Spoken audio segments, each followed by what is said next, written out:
Mga kabrad, yung ginagawa natin. Tara, pasok tayo sa loob. So, ito ang dining area. Ayan. So, meron siyang cove light. Ayan ang pinaka-design ng ating kisame dito sa ating ito. Ayan. Meron siyang cove light.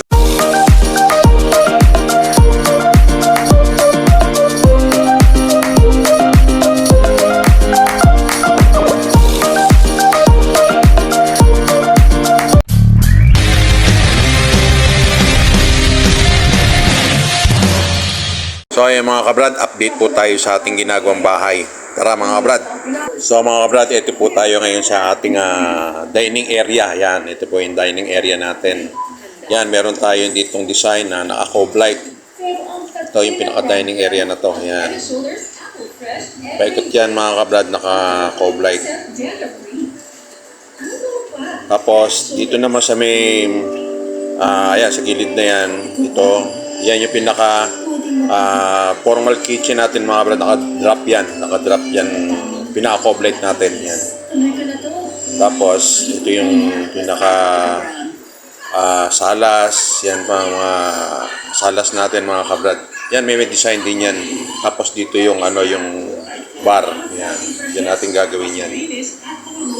Tapos ito yung ating pinaka powder room. Yan, yung CR. Wala pang tiles pero malapit-lapit na rin yan. Tapos yung ating kisame, yan, naka-plastic siya. At tapos may cove light din dyan. Naka-cove light yung ang ating kisame.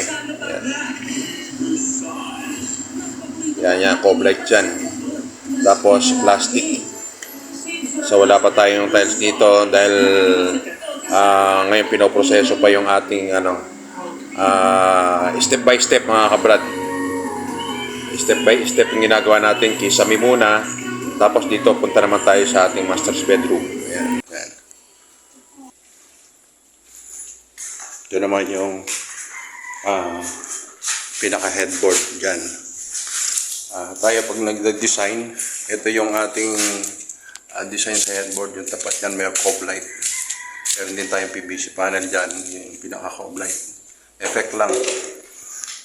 Tapos dito yung TV rack. Ayan. Tapos dito naman yung ating pinaka-closet, pinaka-walking closet ng master's bedroom. Ayan. Kaya lang wala pang, hindi pang umpisa niya. Ito mga kabrad yung ating master CR. Ayan. Ganun din naman ang design. Ayan. Plain dito at saka doon nakadrop tayo ng yung sa plastic natin na kisame. Yan. So dito naman tayo sa bedroom 1. Ito mga kabrad yung ating bedroom 1. Dito yung pinaka headboard at ganun pa rin pagtapat ng headboard nandito yung design natin ng cove light. Yan, ganyan lang kasimple mga kabrad. Tapos dyan naman yung TV rack. So ayan yung dalawang bintana. At dito naman yung ating bedroom. Last bedroom natin. Ito. Bedroom 2. Ayan. Ganun din. Headboard. Tapos cove light. At yung sa tapat nun, dito yung TV rack. Ayan. Tapos yung CR na itong dalawang to. Ito yung pinaka-CR nila. At ganoon din, mag-isa lang ng design. Ayan. So, ayan, pag tapos na ito mga kabrad, i-update ko ulit kayo. Ito. Mga kabrad, at ngayon, punta naman tayo sa ating mini farm. Kasi tapos na yung ating trabaho, 5 na, at okay, rest naman tayo. Pero ang pinaka-rest natin, pupunta tayo ng mini farm. Kaya muli, mga kabrad, kaya tayo. Tara! Ayan mga kabrad, isang napakaganda mga muli sa ating lahat. Muli yan tayo sa ating mini farm. Ang galing na tayo dun sa ating trabaho. Nag-update tayo dun sa ating status ng ating ginagawa. Yun yung araw-araw na routine ng buhay natin. Yung construction, at Tsaka dito tayo sa farm. Ngayon naman nandito tayo sa ating mini farm. Nagpakain na nga si Joel. Kadarating lang nung ating sapal ng taho, kaya ngayon nakapag si Joel. Bukod-bukod sila.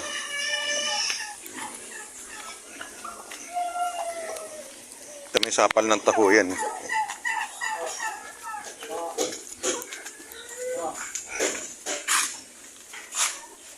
Ito may kahalong sapal ng taho.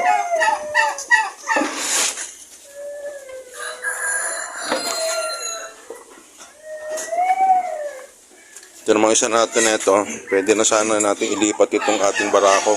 Kasi ito na, buntis na ito. Well, siguro kung maaga dito si Mimoy, bukas kumano sa akin yon, itong ano nito, dito ilipat.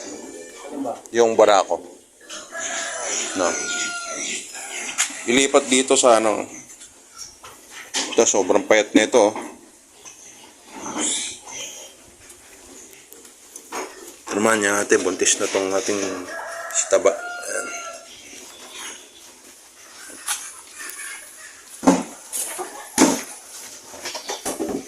Meron kasi doon naghahanap ng ano, si amo doon ni Sherwin, parang Joseph, na gagawin daw inahin, aalagaan daw native. Kaya nga ito inano ko. Tsaka ito. Bulugan. Oo. Sabi ko, meron ka ako doon. Kaya lang, hindi naman nagpunta pa. Ito nga, ito nga kasi mga kabrad yan. Babae ito. Yan. Kaya magandang gawing inahin. Dahil isa pa, hindi naman to yung puro na. Dahil ito, meron na tong lahi na rin to. Kaya ganyan na itsura nila. Bali, ilang babae rito, well? Dalawang malaki, no? Yung dalawang malaki. Ito lalaki ito, di ba? Ay, babae. Ito ito? Oo. Pati ito yung... puro babae pala halos yung natira, no? Yan, lalaki yan eh. Laki lang. Oo, lalaki yan. Ang babae, ito. Bulugan. Tsaka yun, no? Yung tatlo na yan, ano? Yung malaki na yan. Pwede siyang kumuha dyan. Malaki na yan. Ito yung barako, yan.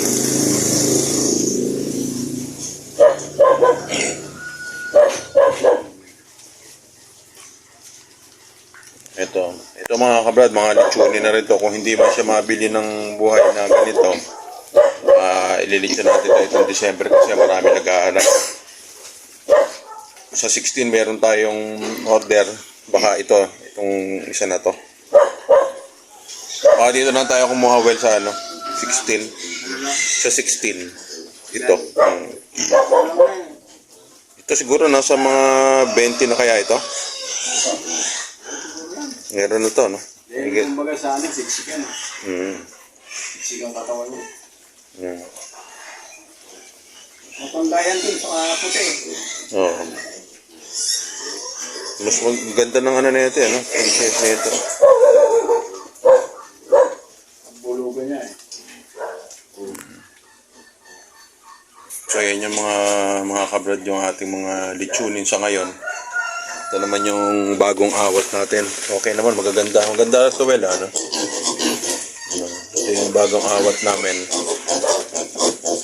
Sayang nga lang yung isang akaya na namatay, pati inahin, nung nakaraang linggo, anong nakaraang buwan. Ito naman yung isang akayan na anim. Magaganda naman sila mga kabrad. So, ayan yung ating lechonin dito.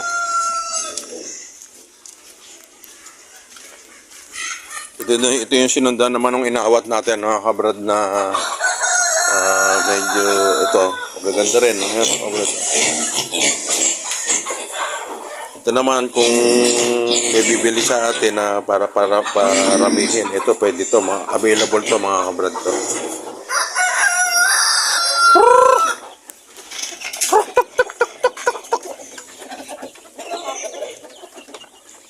So, yun yung ating mga manok na yan. Yung isa natin dito mga kabrad, mga halimhim na yan. Ito yung paborito kong manok na yan. Malaki kasi yan eh. Yan, sa dami niya na ng itlog. Yan, mahalimhim na siya. Yung sa kabila, meron na rin ng itlog. Tapos meron na naman tayong napisa na mga sisiw. Ito yung mas may edad. Yung ating bagong pisa, puntahan natin. Oh.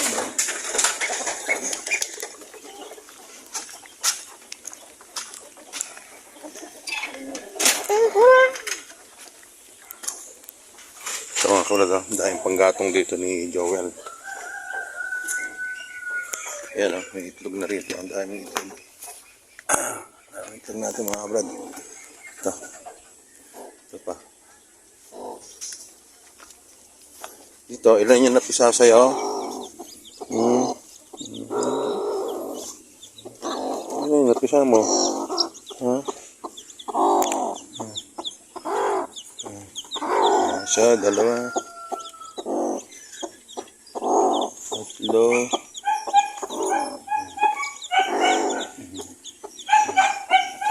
Yan yung ito, ayan. Ito, maganda rin lahi ng inahin natin na yan. Yan. So, mabait siya.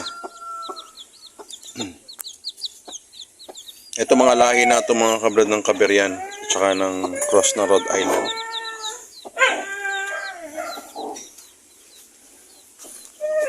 Marami tayong ng itlog ngayon. Marami tayong mga nangingitlog.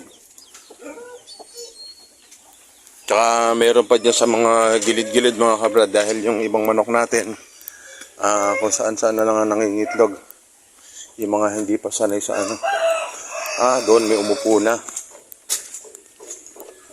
So ayan mga kabrad, umupo na doon. Ayan. Okay, meron na dyan. At yun doon, pahalimhim na yung nandun. Ito, ayan, maganda rin lahi na yan. Check natin mga kabrad ang ating mga manok. Ayan. Ito wala. Ayan, meron na rin umupo. Ayan. Ito yung darag mga kabrad. Darag yan.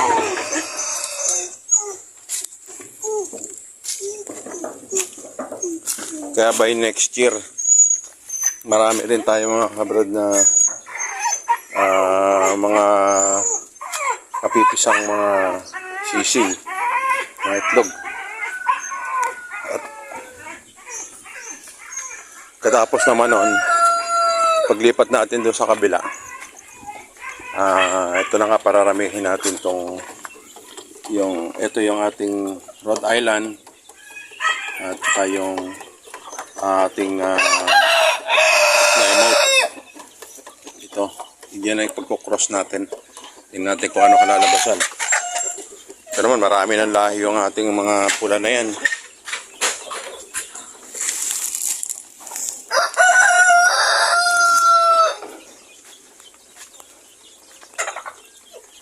Dito rin, meron tayong nangingitlog dito.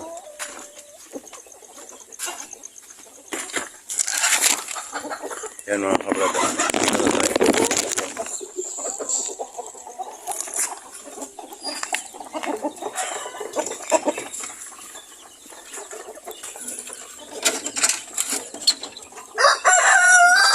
So, ang dami na rin mga kabrada.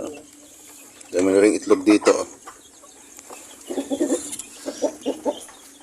Kaya yung ating mga manok ngayon mga kabrad ay tsak na malalaki na kung ikukumpara sa mga nakarang mga taon na purong native. Ito naman kasi mga ano na to, yan, mga Rhode Island Caber. Tapos ito na yung mga inahin natin. Native pa rin.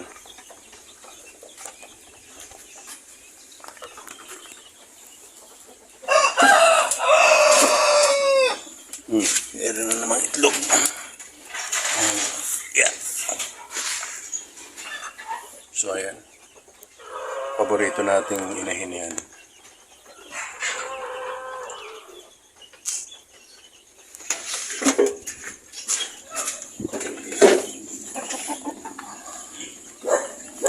Ito naman sa ating mga native mga kabrad. At yung mga iba pa natin litsunin. Itong December meron nang marami nang nagtatanong-tanong sa ating mga litsunin. Kaya lang, puro tanong pa lang sa ngayon. Tapos marami, mga ahente. Kaya lang, babaratin. Babaratin ng mga ahente. Alam mo ng mga ahente. Ito, yung ating mga, ilan sa ating mga litsunin, mga kabrad yan. Tapos ito naman yung, yan, yung gagawin nating inahin. Yan. Tapos ito yung mga pambenta natin. Ayun.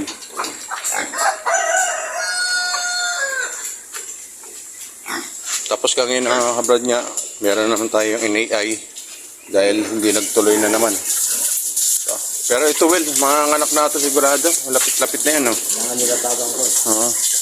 Pero paliguan mo, Will, ngayon. Nakarang kasi yung Paliguan mo yung dead. Kahit yung dead lang niya, Will. Para malinis lang. Para kumbaga, mga anak man siya, malinis yung dead niya, di ba? Ito mga kabrad yung ating NAI, si number 16 ulit.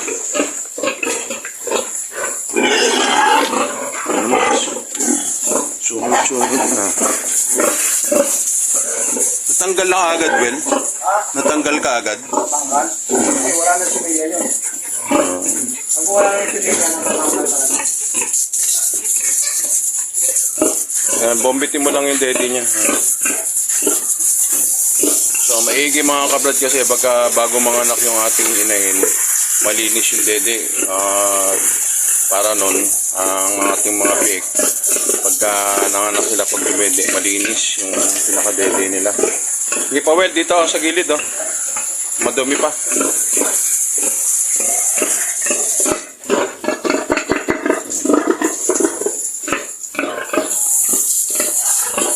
Dito, Well, oh. Well, ulitin mo yung dito sa gilid. Ayan, bombitin mo pa rin. Sige. Tapos ulitin mo na lang dito. Tingin ko baka mga anak nga yan, para yung dumi niya kasi parang maliliit na. Oo. Dito, Well, oh. Ayan. Sa yung gilid lang. Ayan.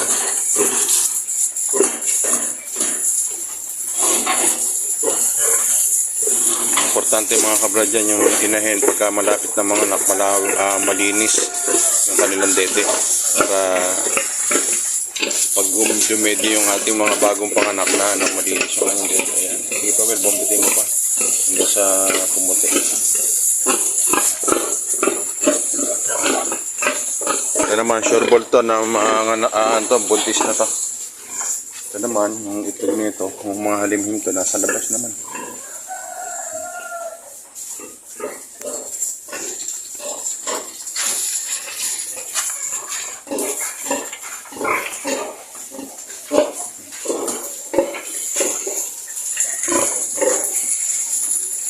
Tinamaan siya ng sugat na no? Yung dito, nakapisahan eh. Ilan? Dito na. Yun doon, 3 lang ang napisa, Well, no? Doon. Pag yun eh, 3 lang, bukas bababa ako. Wow! Oo nga, oh. Ang daming, mga nakalabas na sisiw. Ayan, oh. Nakasunod mga kabrad.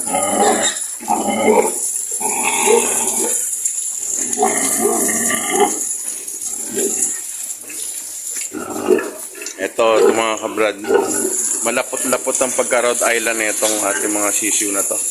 Ayun, oh. Nakalabas sa kanya, meron ng 4, Well, oh. Ayan, oh. Adungaw. Hindi lang, 5, 6. Ayaw pa, oh. Ayan pa mga kabrad, oh. Kamahin niya.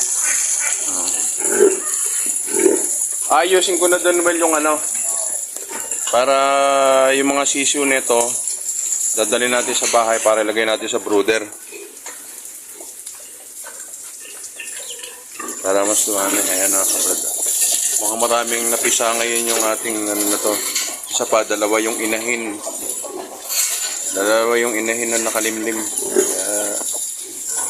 Ay, maganda-ganda. Ito mga kabrad kasi kaya kumbaga hindi na tayo nag-incubator. Yun yung isang nakaka-menos-menos tayo. Kaya lang, siyempre, iba pa rin yung, yung production ng may incubator. Dito, ang inano natin, yung natural yung sa kanila. Tinutupa nung isang inahin. Yun pa, 1, 2, 3. May lumalabas tong kay ano, kay Chinese eh. Dami oh. Agapan mo lang well, baka malaglag dito. Nguyang ini ano yan. So ayan.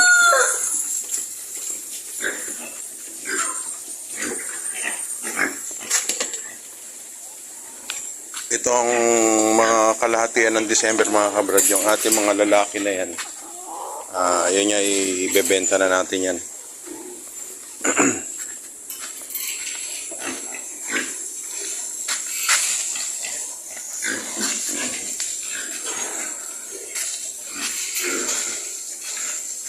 Well, to kumain na to?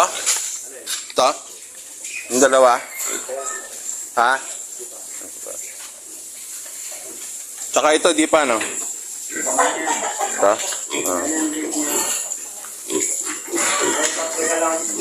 Pwede mo nang tanggalin dyan, well, yung ano, saan ba iniikot mo dyan? Patanggalin mo na rin para makainom sila ng ano. Kaya natin itong mga kabrad nun nilag yung kanilang drinker, binarahan natin. Dahil may nagtatay sa kanila, pinaglaga natin si Joel ng ano, yung dahil ng kanito at yun ang ginawa natin painom sa kanila.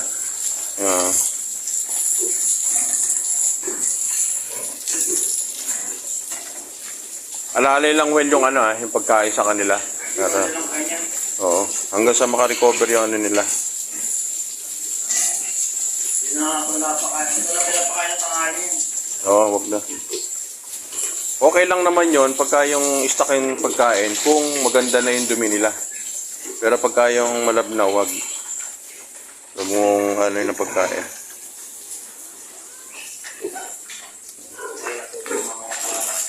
Baka ginagamit.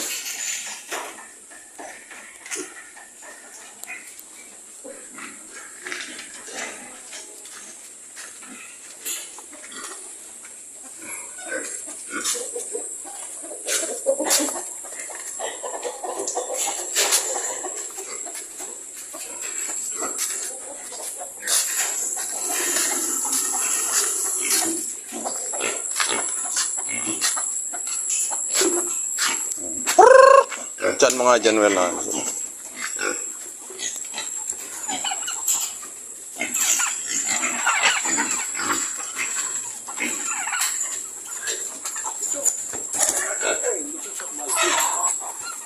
Kahit bukas na ng tanghali siguro, well, pag ano na pagkain.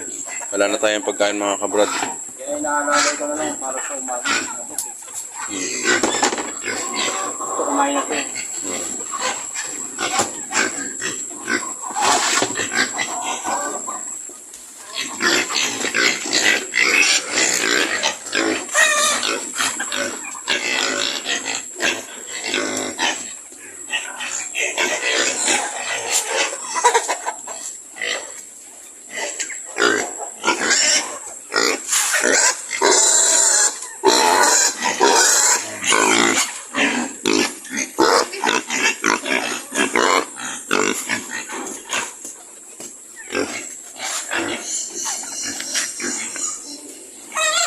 Ngayon. Mga brad, muli, napakagandang hapon sa ating lahat. Yun nga, update sa ating mga alaga. Meron tayong mga bagong pisang mga sisiw na manok. At yun nga, nag-uli tayo doon sa isa nating inahin na hindi nagtuloy. At pangalawa, pangatlo, meron na tayong mga anak. Posible ngayong araw na to o bukas. Okay. So, ayun mga brad, muli. Maraming salamat at God bless po sa ating lahat.